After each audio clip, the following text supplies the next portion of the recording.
Voici encore un jour merveilleux que le Seigneur nous accorde pour que nous puissions lire la parole de Dieu. Alors, bienvenue à tous, que Dieu vous bénisse partout où vous nous suivez à travers le monde. Et mon invitation, c'est que vous pouvez partager la vidéo à des amis et je sais bien que c'est également une façon de propager l'évangile et Dieu nous bénira tous ensemble. Nous allons lire aujourd'hui dans Matthieu chapitre 27, le verset 62e et nous irons jusqu'au verset 66. Sans plus tarder, je vais accueillir le bien-aimé Henri afin de nous faire la lecture. Matthieu 27, nous lisons 62 jusqu'à 66. Bienvenue au nom du Seigneur Jésus-Christ pour ma lecture. À haute voix, s'il vous plaît. Matthieu chapitre 27, verset 62e jusqu'au 63e. Oui. Le lendemain, qui était les jours après la préparation, les principaux sacrificateurs et les pharisiens allèrent ensemble auprès de Pilate et dirent, Seigneur, nous nous souvenons que cet imposteur a dit, quand il vivait encore, après 3 jours, je ressusciterai. 64. Ordonne donc que les sépulcres soient gardés jusqu'au 3e jour, afin que ses disciples ne viennent pas dérober les corps et dire au peuple qu'il est ressuscité des morts. Oui. Cette dernière imposture serait pire que la première. 65. Pilate leur dit, vous avez une garde, allez, gardez-les comme vous l'entendez. 66. Ils s'en allèrent et s'assurèrent du sépulcre au moyen de la garde, après avoir scellé la pierre. Amen. Nous allons lire également le chapitre 28, le verset 7. À partir du 6e verset, s'il vous plaît. Il n'est point ici. Il n'est point ici. Il est ressuscité. Comme il l'avait dit. Comme il avait dit. Venez, voyez le lieu où il était couché. Amen. Et allez promptement dire à ses disciples qu'il est ressuscité des morts.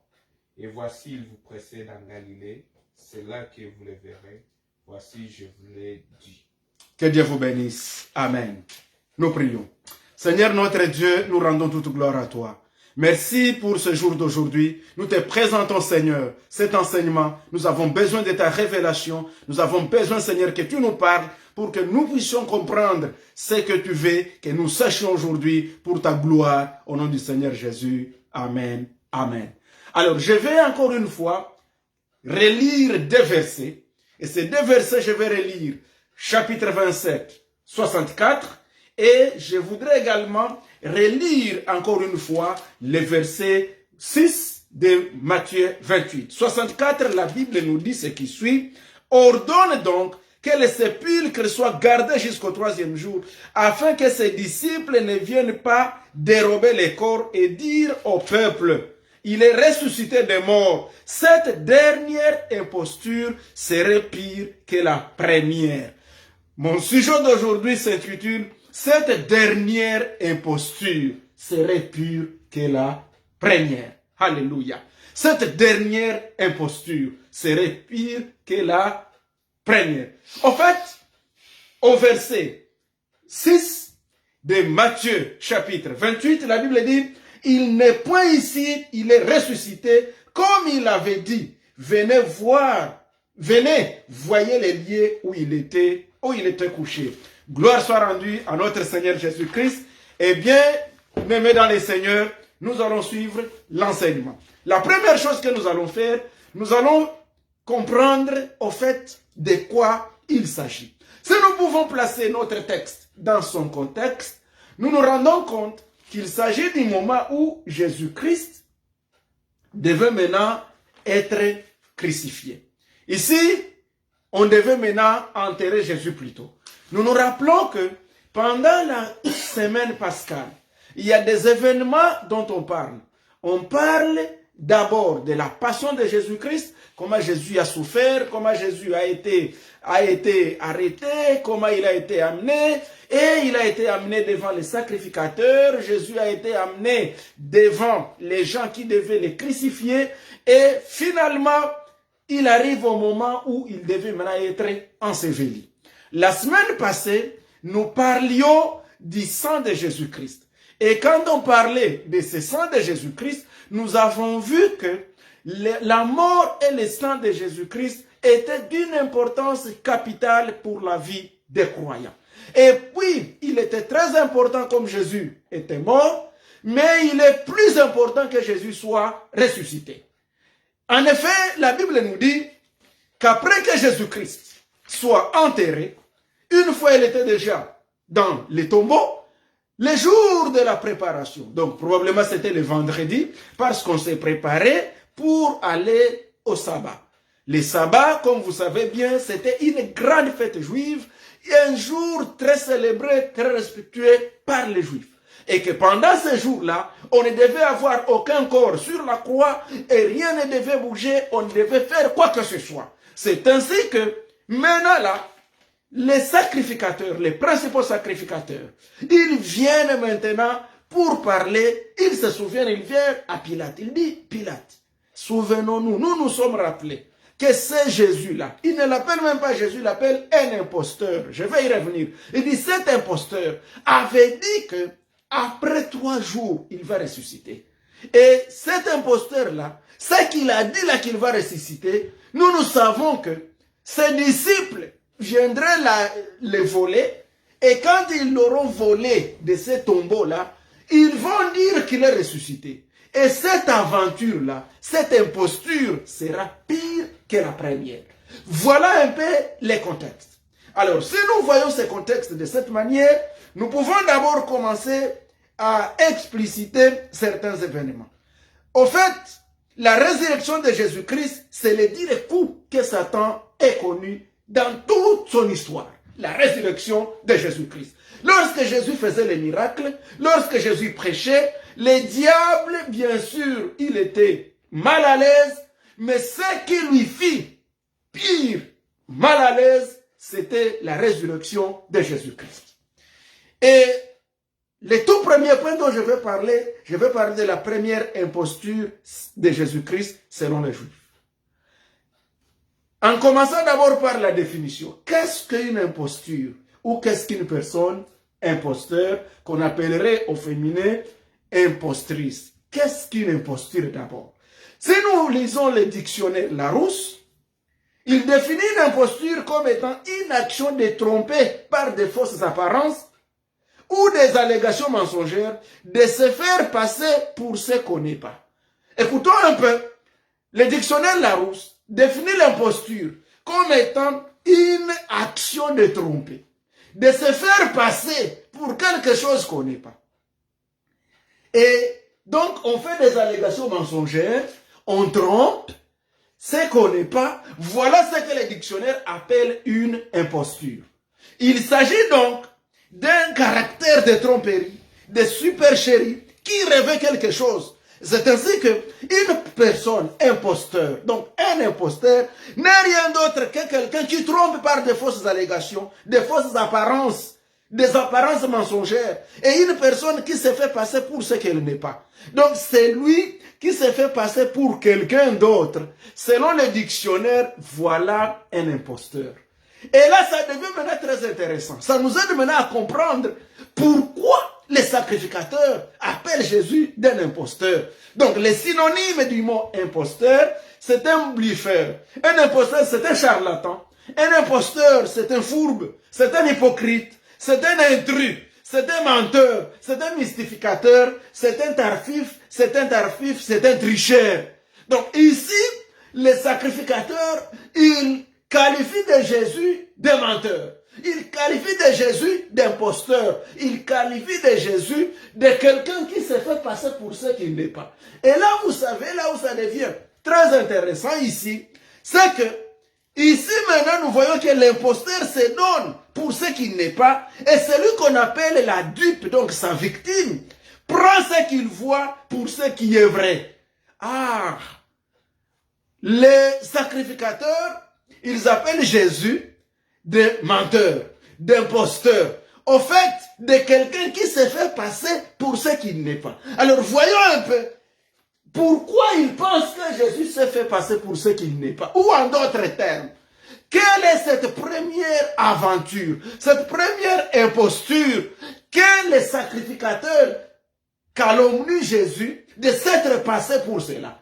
Ils condamnent Jésus, ils accusent Jésus de s'être passé pour ce qu'il n'est pas. Mais en fait, Jésus s'était passé pour qui? C'est ça la principale question.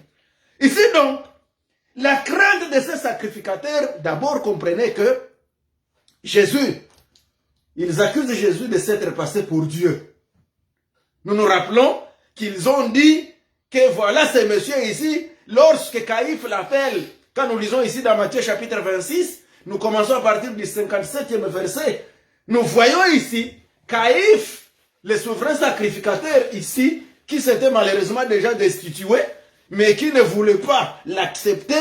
Quand nous allons ici dans Matthieu chapitre 26, la Bible nous dit à partir du verset 57, ceux qui avaient saisi Jésus l'amenèrent chez les souverains sacrificateurs Caïphe, où les scribes et les anciens étaient tous assemblés. Pierre les suivit de loin jusqu'à la cour du souverain sacrificateur. Il entra et s'assit avec les serviteurs pour voir comment cela finirait. Mais si nous allons très loin, au verset 61, la Bible dit, celui-ci a dit, j'ai pu détruire les temples de Dieu et les rebâtir en trois jours.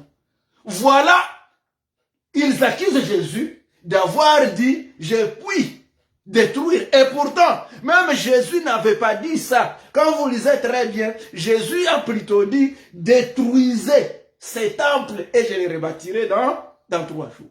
Et ici, c'est bien, il parle du temple de Dieu. Or, qu'est-ce qui était le temple de Dieu? Ce n'est pas le temple là de Jérusalem dont Jésus parle. Il appelle le temple de Dieu son corps. Souvenez-vous qu'il est écrit dans 1 Corinthiens, ne savez-vous pas que vos corps sont les temples du Saint-Esprit? Donc ici, Jésus est en train de dire, détruisez-moi, tuez-moi, et dans 3 jours, je vais renaître. Dans 3 jours, je vais ressusciter. Dans 3 jours, je serai toujours le même. Gloire au Seigneur Jésus. Voilà ce que Jésus est en train de dire. Mais il continue au verset 63. Nous sommes en Matthieu 26. Il continue au verset 63. Jésus garda le silence et le souverain sacrificateur prenant la parole lui dit, je t'injure par le Dieu vivant de nous dire si tu es le Christ, le Fils de Dieu. Jésus répondit, tu l'as dit. Donc ici Jésus, il reconnaît qu'il est le Christ et il est le Fils de Dieu. Alors pour les sacrificateurs, ça c'est déjà une imposture. Ça c'est se faire passer pour ce qu'il n'est pas. Pour les sacrificateurs, dès lors que Jésus accepte qu'il est le Christ, et il accepte qu'il est le Fils de Dieu, donc ces messieurs se fait passer pour ce qu'il n'est pas. Il se fait, donc c'est un aventurier, selon les souverains, sacrificateurs et tous les pharisiens et tous ceux qui étaient là-bas. Mais quand nous avançons petit à petit, nous allons nous rendre compte également au verset 65. La Bible nous dit, et puis Jésus dit au verset 64 d'abord, là où il disait, Jésus lui répondit, tu l'as dit. De plus, je vous le déclare, vous verrez désormais le Fils de l'homme assis à la droite de la puissance de Dieu et venant sur les nuées. Oh, tout ça, ils disent, mais ça, c'est un aventurier. Comment il peut nous montrer que lui, là, il va être assis à la droite de Dieu le Père et qu'on va le voir sur les nuées? La réponse, la réaction, 65, alors le souverain sacrificateur déchira ses vêtements, disant, il a blasphémé. Donc on accuse Jésus de qui? De blasphémateur. Il blasphème pourquoi? Parce que on suppose que personne ne peut s'appeler Fils de Dieu ni Christ. Parce que pour les Juifs, le Christ c'était loin de Dieu, il devait venir du ciel. Et pour eux, ils ne pouvaient rêver quelqu'un d'autre. À défaut, David, comme Messie. Mais si Jésus se permet de s'appeler aussi le Messie, il accepte qu'il est le Christ. Et au-delà de tout ça, il s'est dit qu'on les verra à la droite de Dieu le Père. Oh, pour les souverains sacrificateurs, ces messieurs, il vient de blasphémer. Alors, comme il vient de blasphémer, il mérite la mort. Ça, c'est verset 66. Ils répondirent, il mérite la mort. Que Dieu nous aide. Mais là, suivons petit à petit. Nous venons de voir ici, qu'à ce stade ici, Jésus est déjà accusé. Et on l'accuse de qui? D'un imposteur. Un imposteur, pourquoi? Parce qu'il s'est fait passer pour ce qu'il n'est pas, selon ses sacrificateurs. Et pourtant, en réalité, Jésus est Dieu. Amen. Alors, la crainte de ces sacrificateurs est donc fondée. Pourquoi la crainte des sacrificateurs est fondée? Je dis ce qui suit. En ce sens qu'avec toutes les campagnes de Jésus, ses miracles, ses guérisons, ses délivrances, ses résurrections, il a ressuscité Lazare. Il a ressuscité la fille de Naïn. Nous nous rappelons ici dans Luc chapitre 8. Et ce même Jésus ici, Luc chapitre 11 dit, ce même Jésus aussi, ils avaient déjà perdu, rappelez-vous, qu'à cause des prédications de Jésus, les sacrificateurs, les Juifs, ils avaient déjà perdu beaucoup d'adeptes. Beaucoup de gens suivaient déjà Jésus. Il y avait quelque part, rappelez-vous, 5000 qui étaient derrière lui. Autre part, lorsqu'il a donné du pain, les gens sont allés derrière lui. Et il y avait même les disciples de Jean-Baptiste qui avaient quitté Jean-Baptiste pour se rallier à Jésus-Christ. Heureusement, Jean-Baptiste, lui, il n'a pas eu la jalousie parce qu'il s'est dit, moi je vous ai dit que je ne suis que la voix de celui qui crie dans le désert. Mais celui-là, c'est lui que vous devez suivre. Ici, Jean-Baptiste a reconnu sa place. Mais les sacrificateurs n'ont pas reconnu. Jean-Baptiste a reconnu Jésus. Mais les sacrificateurs ne l'ont pas reconnu. Alors, c'est ainsi que, ayant déjà perdu les adeptes, même certains docteurs, imaginez-vous même les docteurs de la loi, Nicodème, est allé chercher Jésus pendant la nuit. Même Joseph d'Arimathée, qui était un homme respectueux, un homme riche, cet homme aussi est parti. Et d'ailleurs, rappelez-vous que c'est Joseph d'Arimathée qui avait même demandé le corps de Jésus à Pilate pour aller enterrer Jésus-Christ. Donc, il y avait déjà un tumulte à cause de la présence de Jésus, à cause des prédications de Jésus, à cause du ministère de Jésus, il y avait déjà un tumulte. Que ce soit au niveau de l'organisation religieuse, que ce soit au niveau de l'organisation, je ne sais pas moi, des cultes, c'était déjà du compliqué. Alors, voilà ce qu'ils appellent déjà une imposture. C'est-à-dire, ce monsieur déjà, tout le monde l'adore. Tout le monde est autour de lui, il fait des miracles, on croit en lui, et finalement, ils se disent, comme nous avons réussi le premier pari de le tuer, il faut éviter qu'il ne ressuscite pas. Donc, la résurrection, pour ces gens ici, ça serait la plus grosse erreur qu'on ne doit pas se permettre. Parce que si Jésus est ressuscité, là maintenant donc, nous qui avons déjà perdu les membres, nous qui avons déjà perdu les gens, nous on n'a plus donné ici. Pendant qu'il n'est qu'un homme, on vient de le tuer. Là au moins, c'est une victoire. Mais s'il ressuscite là, ça sera fini pour nous. Vous comprenez donc que leur crainte était fondée. Alors, comme leur crainte était fondée, ils ont compris. Donc, ils avaient raison d'appeler la résurrection de Jésus des pires impostures qu'on ne doit pas se permettre de vivre à ça. Malheureusement pour eux, quel que soit tout ce qu'ils ont fait, ils n'avaient pas le pouvoir d'arrêter les plans de Dieu. Je vais vous dire, bien-aimés dans le Seigneur, nul n'a le pouvoir d'arrêter les plans de Dieu pour notre vie. Ce que Dieu a prévu pour toi, ce que Dieu a planifié pour ta vie, personne ne peut l'arrêter. Les problèmes peuvent être là. Et c'est pourquoi, donc, ils sont venus, ils disent maintenant, au vu de tout ce qu'on a déjà vécu de ces messieurs, il s'est appelé fils de Dieu. Il s'appelle d'ailleurs lui-même Dieu. Et il dit même qu'il va détruire les temples. Et il va les rebâtir dans 3 jours. Et au-delà de tout ça, il y a beaucoup d'autres choses que ce monsieur a déjà fait, comme gaffe à nos yeux ici. Et on ne doit pas se permettre tout ça. C'est Jésus ici, on ne se permet pas tout ça. Maintenant, qu'est-ce que nous allons faire? Il faut arrêter. Alors, pour arrêter, ils ont fait quoi? Ils sont allés voir Pilate. Ils disent, Pilate, nous venons te voir. Tu sais que nous venons de terminer maintenant le sabbat. Et ce monsieur-là, il avait dit qu'après le 3e jour, il va ressusciter. S'il vous plaît, aidez-nous. Donne-nous des gardes pour aller garder la tombe. Pour que ce monsieur-là, qu'il n'ose pas ressusciter.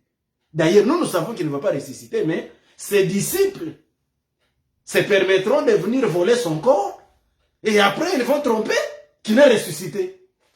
Alors pour éviter ça, pour éviter que ça n'arrive, donne-nous des gardes. Et alors Pilate répondit, c'est ce que nous avons lu, la Bible nous dit, Pilate leur dit, vous avez une garde, allez, gardez-les comme vous l'entendrez. Ils s'en allèrent et s'assurèrent du sépulcre au moyen de la garde après avoir scellé la pierre. Donc maintenant là, ils sont sûrs que tout est correct, tout est scellé. Il y a une grosse pierre qui est sur la tombe et en dehors de ça, ils ont scellé, c'est-à-dire qu'ils se sont rassurés qu'il n'y a pas d'air qui respire, ils se sont rassurés que cette pierre ne peut pas bouger par quelque mouvement que ce soit. Et là maintenant, ils ont mis des militaires, des soldats. Et quand vous lisez d'autres versets, ça dit qu'ils ont mis des gardes qui étaient prêts. En sorte que si jamais Jésus pouvait sortir, ils allaient directement tirer sur lui et ce serait fini. Oh! Ou si jamais ses disciples venaient, ils allaient directement tirer sur lui. Voilà maintenant, le scénario est bien planifié. Donc nous comprenons déjà que l'imposture, ce qu'ils appellent cette aventure, ce qu'ils appellent cette tromperie, cette percherie, pour eux, ce qui doit être pire, c'est la résurrection de Jésus. Et je vais vous dire, bien-aimés dans le Seigneur, que pour nous qui croyons, c'est la résurrection de Jésus qui est notre victoire. C'est la résurrection de Jésus qui est notre espoir. C'est la résurrection de Jésus qui nous donne tout ce à quoi nous avons droit. Je vais y arriver, et ceci le plus rapidement possible. Les deux. L'imposture de Jésus-Christ aux yeux des Juifs, je viens maintenant de l'expliquer. Donc pour eux, il ne faut pas que Jésus ressuscite. C'est pourquoi effectivement, c'est elle la preuve tangible même de tout ce qui précède.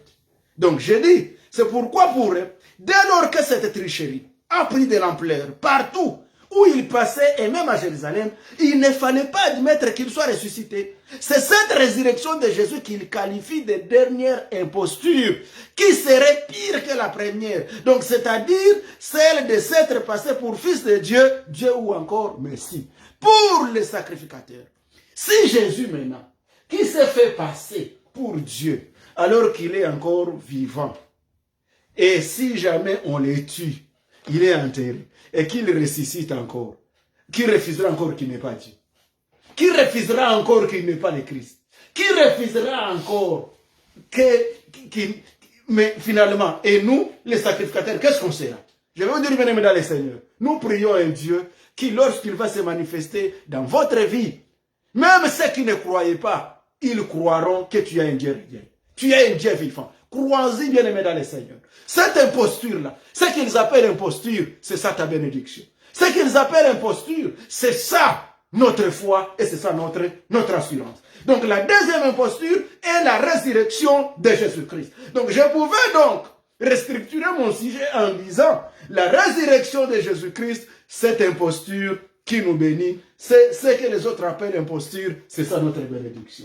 Cette résurrection de Jésus-Christ, ce que les autres ont appelé une tricherie, c'est ça qui fait de nous tout ce que nous sommes, c'est ce qui fait de nous la bénédiction, et c'est sur ça que nous devons, dans toute notre vie, nous appuyer et nous serons grandement bénis. Alléluia.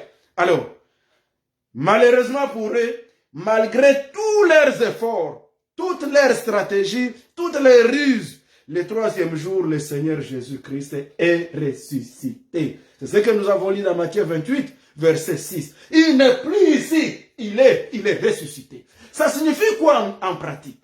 Vous savez, le diable peut planifier des choses contre vous.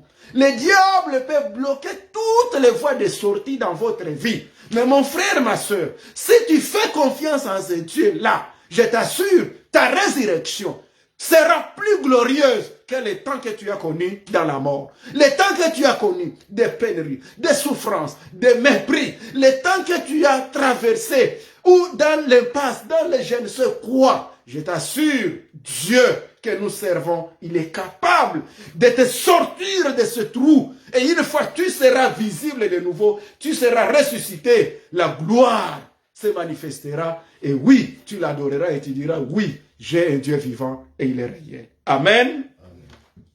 Le troisième point, la résurrection maintenant de Jésus-Christ. Cette dernière et pire imposture pour les sacrificateurs et pour les Juifs, que nous appelons cette bénédiction pour nous autres. La résurrection parachève donc la vie et la mort de Jésus. Et elle est le cœur même de la foi chrétienne. C'est ça qu'ils appellent imposture qui est le cœur de notre foi, en tant qu'enfant de Dieu. Pour les croyants, c'est la résurrection de Jésus qui scelle la victoire de la vie sur la mort et atteste la divinité de Jésus-Christ. Donc, tout ce qui a maintenant témoigné, tout ce qui a maintenant attesté et prouvé qu'effectivement Jésus est Dieu, ça s'appelle quoi? Ça s'appelle sa résurrection. C'est la raison pour laquelle, effectivement, les Juifs et les sacrificateurs avaient peur. Ils se disaient, mais cet homme, s'il ressuscite, tout le monde croira qu'effectivement il est Dieu. Et si tout le monde croit qu'il est Dieu maintenant, nous, quelle sera notre part? Pourquoi? Je me pose la question et nous devons répondre tous à cette question. Pourquoi la résurrection est-elle si importante jusqu'à être qualifiée de pire imposture par les ennemis de la foi? Pourquoi? La réponse est la suivante. La résurrection de Jésus est importante pour plusieurs raisons. Tout d'abord, la résurrection de Jésus-Christ témoigne de l'immense puissance de Dieu lui-même. Le fait que Jésus est ressuscité, ça prouve que Dieu est tellement puissant.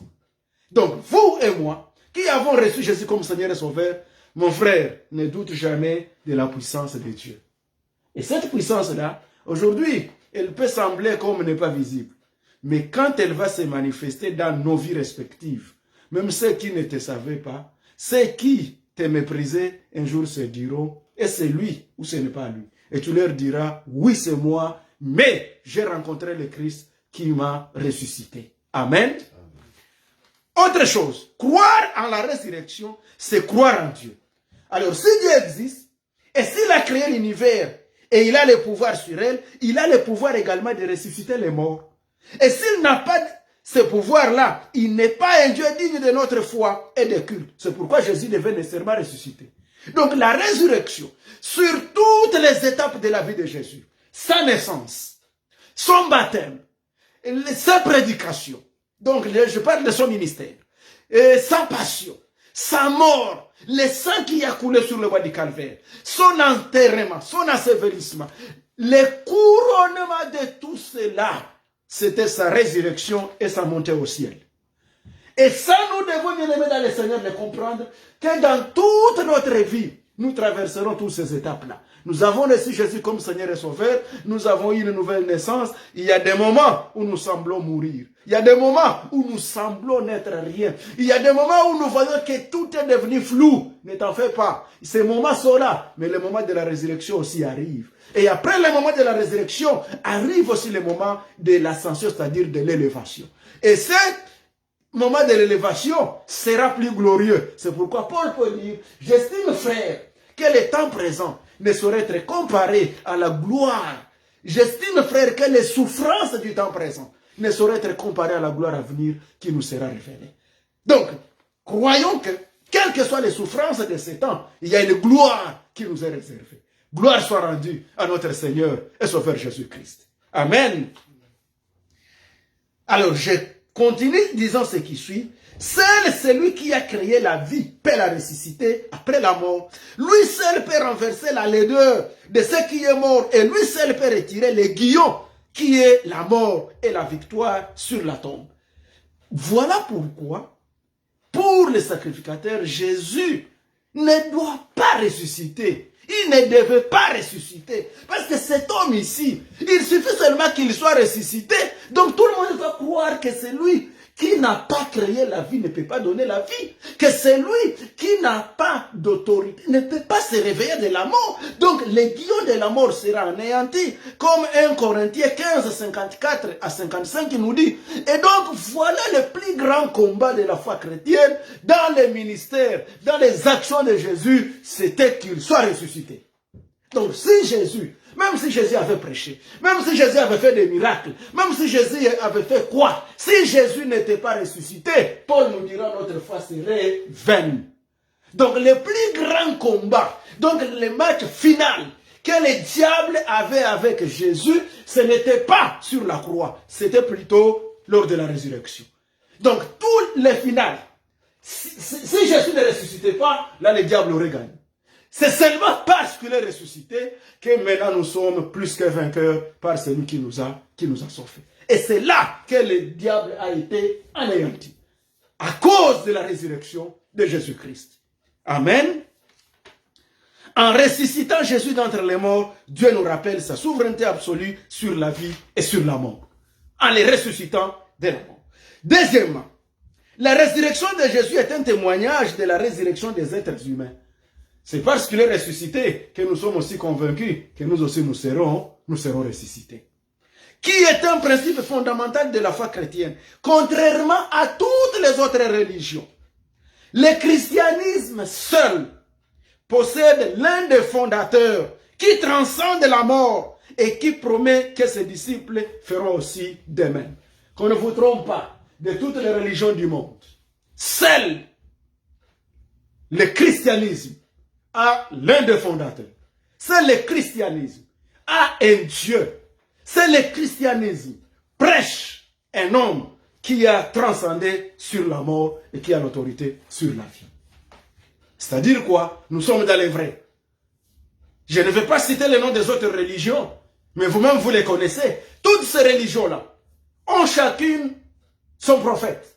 Mais leurs prophètes n'ont pas survécu la mort. Ils n'ont pas transcendé la mort. Nous avons un seul.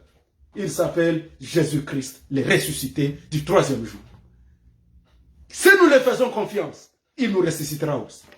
Et pas seulement nous, mais il va d'abord commencer par ressusciter tout ce qui est mort en nous. Si nous sommes malades, il va ressusciter notre santé. Si nous avons un problème, n'importe lequel, il est là. Et lui, là, Jésus-Christ, c'est lui qui nous donne la vie.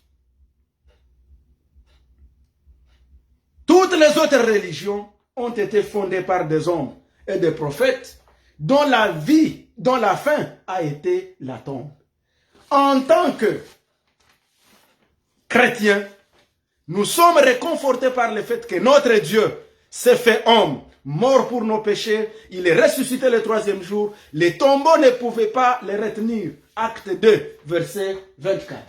Si mon frère Henri peut m'aider à lire Acte 2, 24. Il vit et il siège aujourd'hui à la droite de Dieu le Père dans les ciels. Il intercède pour nous. Alléluia. Acte 2, verset 24. Et puis dans 1 Corinthiens 15, Paul explique en détail l'importance de la résurrection de Christ. Et certains des Corinthiens ne croyaient même pas à cette résurrection. C'est pourquoi maintenant Paul se donne l'opportunité de nous donner 6 raisons principales pour lesquelles la résurrection de Jésus-Christ, si elle n'aurait pas eu lieu, nous serions les plus malheureux qui soient. Mais gloire soit rendue à Dieu parce que Jésus-Christ est ressuscité. Acte 2, 24. Acte 2, 24. Dieu l'a ressuscité en le délivrant des liens de la mort, parce qu'il n'était pas possible qu'il fût retenu par elle. Alléluia. Dieu l'a ressuscité parce qu'il n'était pas possible que Jésus soit retenu par la mort. La mort a retenu tous les autres prophètes de ce monde. La mort a retenu tous les autres humains de ce monde.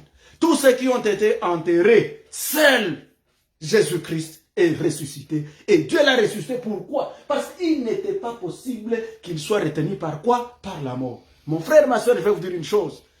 Il n'est pas possible que tu demeures dans ta situation éternellement si tu as Jésus comme Seigneur et Sauveur. Lui qui a ressuscité Jésus-Christ des morts, il te ressuscitera aussi.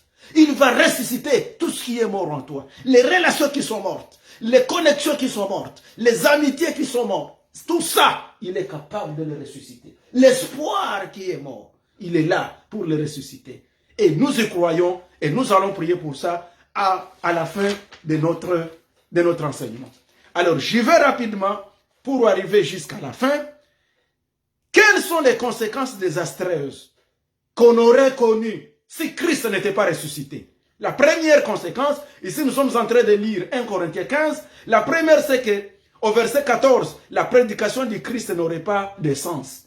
Si Jésus n'était pas ressuscité, même s'il avait prêché, on n'allait pas continuer à prêcher de lui. ça serait désolant.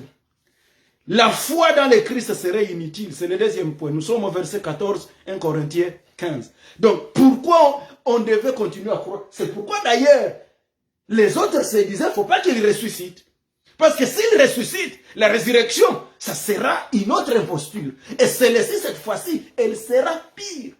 Donc même les souverains sacrificateurs savaient. Jésus a prêché, c'est bon. Jésus, il a fait tout ce qu'il pouvait faire. Il a ressuscité les malades. Il a guéri, c'est vrai. Mais il ne faut pas qu'il ressuscite. Parce que cette résurrection, c'est la pire imposture qui soit. Et une fois cette imposture se réalise, une fois Jésus est ressuscité, mais nous, on n'aura plus de disciples. Nous, on n'aura plus de gens qui nous suivent. Or, Jésus est ressuscité. Gloire au Seigneur Jésus. Et c'est pourquoi je déclare la résurrection dans votre vie. Je déclare la guérison. Je déclare la résurrection de la santé, la résurrection de vos foyers, la résurrection de nos familles, la résurrection de nos pays, la résurrection de nos ministères. Au nom du Seigneur Jésus. Quand nous regardons, il y a plein de ministères qui sont morts. Mais avec Jésus, nous déclarons la résurrection au nom du Seigneur Jésus-Christ. Troisième conséquence, si jamais Christ n'était pas ressuscité, tous les témoins et les prédicateurs de la résurrection seraient menteurs. Ils seront aussi des imposteurs. Ça c'est 1 Corinthiens 15, verset 15. 4. Ne seraient rachetés du péché. Nous ne serions pas rachetés du péché. On ne serait pas sauvés. Cinquième conséquence, si Jésus n'était pas ressuscité, tous les croyants anciens auraient péri. Ça, c'est le verset 18. Rappelez-vous que dans 1 Pierre, la Bible dit que Jésus, lorsqu'il est ressuscité, il est ressuscité avec des milliers de corps des anciens croyants qui étaient morts avant lui. C'est Jésus qui les a ressuscités. Donc, si Jésus n'était pas ressuscité, tous ceux qui étaient morts dans l'Ancien Testament resteraient toujours dans le séjour des morts. Mais gloire soit rendue à notre Dieu, car il est ressuscité et il est à la gloire de Dieu le Père, il prie pour nous. Alors la sixième conséquence, si Christ n'était pas ressuscité, c'est que les chrétiens seraient les plus à plaindre. Nous serons les plus malheureux sur cette terre. Ça c'est au verset 19. Mais le Christ est en effet ressuscité des morts et est devenu le prémisse de ceux qui se sont endormis. Ça c'est le verset 21 Corinthiens 15. Gloire à Jésus. Alors, la parole inspirée de Dieu garantit la résurrection du croyant à la venue de Jésus-Christ pour son corps ou pour son église. Donc, le fait qu'il est ressuscité, ça nous garantit que lorsqu'il viendra, ceux qui seront morts, ils seront aussi ressuscités et nous serons à la rencontre du Seigneur. Alléluia. Enfin, j'ai conclu comme suit. Quel est en effet le message de la résurrection? La résurrection de Jésus est en fait la preuve qu'il possède le pouvoir de racheter tous ceux qui vont à lui et les racheter de la tristesse, de l'injustice, du regret, du péché et même de la mort. Une autre dernière question. Quelle est la puissance donc de la résurrection? La résurrection de Jésus nous donne de l'espoir. La résurrection de Jésus nous rappelle chaque jour que ce monde est destiné à mieux. Donc, dès lors que Jésus est ressuscité, ça nous rassure que la vie, Dieu nous met sur terre pour une vie meilleure. Parce qu'il est ressuscité. Ça nous rassure à quelque chose de plus beau. Donc, peu importe ce que tu vois, peu importe ce qui t'entoure, comme Jésus est ressuscité, nous pouvons encore nous permettre l'espoir. Nous pouvons encore nous permettre d'avoir foi en lui, de lui faire confiance, parce qu'il ne ment jamais. Il avait dit à ses disciples, le troisième jour je ressusciterai. Rappelez-vous que lorsque les disciples s'étaient réunis, ils étaient là, ils avaient peur. Pierre et les autres, ils se cachaient. Mais lorsque Marie de Magdala et l'autre Marie sont venus leur dire, Pierre, il est ressuscité, la joie est revenue. Ils ont couru et ils sont allés voir. Ils n'étaient plus dans la peur. Ils ont eu l'espoir et ils ont compris, il est ressuscité. Et vous comprendrez que tous les messages de l'évangile, des apôtres, des premiers chrétiens, les messages étaient uniques. Jésus-Christ est ressuscité. Il est reçu. Partout où il passait dans les villages, il n'avait pas à prêcher autre chose. Il disait seulement, c'est Jésus là, que les sacrificateurs ont tué. C'est Jésus-là, il est ressuscité. Il n'est plus dans les tombeaux. Allez voir, son tombeau est vide. Il est ressuscité. En d'autres termes, même nous, si vous nous tuez, vous perdez votre temps. Parce que nous aussi, on va ressusciter. Et là, c'était une preuve que donc Jésus est qui? Il est Dieu. Donc Jésus était qui? Était le Messie. Donc Jésus n'était pas un imposteur. Donc Jésus n'avait pas blasphémé. Donc il méritait d'être appelé Dieu. En conclusion, cette vision peut nous aider à imaginer une nouvelle société. Une société plus harmonieuse, bienveillante et compatissante, en particulier à l'égard des plus vulnérables. Nous comprenons donc que notre Dieu, étant le Dieu tout-puissant, aucune stratégie du diable ne peut bloquer les plans de Dieu sur notre vie. Les plans de Dieu, les promesses de Dieu et toutes les grâces de Dieu sur notre vie ne peuvent jamais être anéanties par Satan, quelle que soit ses stratégies. Aucune pierre, aucune malédiction, aucune porte ne peut barrer notre ouverture pour nous empêcher de voir la lumière, de voir la bénédiction, ni nous empêcher de voir nos projets, nos vies, nos affaires ressusciter. La résurrection est donc le plus grand mal que le diable ait connu dans toute son histoire. Il fut accusé, Jésus était accusé de s'être fait passer pour Dieu, et pourtant en réalité, il était Dieu. Que Dieu soit béni, que Dieu soit loué. Maintenant, nous venons de passer en revue, et je suis convaincu que tous ensemble, nous venons maintenant de comprendre cette différence, la première et la deuxième imposture. D'entrée de jeu, on pouvait croire que cette imposture, c'était une mauvaise histoire. Et pourtant, c'est ce qu'ils appellent l'imposture que nous appelons la victoire. C'est ce qu'ils appellent l'imposture qui prouve que nous avons fait les meilleurs choix de croire en Jésus-Christ. Enfin donc, que Dieu vous bénisse. Je vous invite encore une fois à partager la vidéo. Que Dieu vous bénisse au nom de Jésus. Et alors nous allons prier tous ensemble et Dieu vous bénira. Croyez qu'il est ressuscité et il va ressusciter tout ce qui est mort dans votre vie. Ceux qui sont malades, bien-aimés dans le Seigneur, prenez ce temps avec moi. Nous allons prier pour que Dieu ressuscite votre santé. Peu importe vos projets, peu importe tout ce que vous avez conçu, tout ce que tu penses que ça ne marche pas, fais confiance en Dieu. Nous allons prier ensemble et Dieu va ressusciter parce que Jésus est ressuscité pour notre bien. Et la Bible nous dit, quand vous allez très loin en lisant dans Romains chapitre 4, verset 25, la Bible dit, Jésus-Christ est mort pour nos péchés et il est ressuscité pour notre justification. Gloire à Jésus. Amen. Prions. Seigneur notre Dieu, nous disons merci à toi. Nous te présentons tous les bien-aimés qui viennent de suivre cet enseignement, en commençant par moi-même.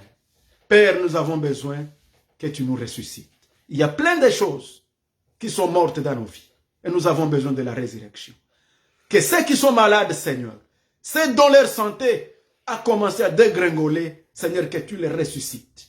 Depuis les pieds jusqu'à sur la tête. Au nom du Seigneur Jésus. Jésus, par ta résurrection, tu ressuscites la santé, tu ressuscites les projets, tu ressuscites l'espoir, tu ressuscites la vie, tu ressuscites la bénédiction, tu ressuscites tout ce qui était mort dans nos vies. Et nous y croyons au nom de Jésus. Amen. Amen. Alors que Dieu vous bénisse au nom de Jésus-Christ. Amen.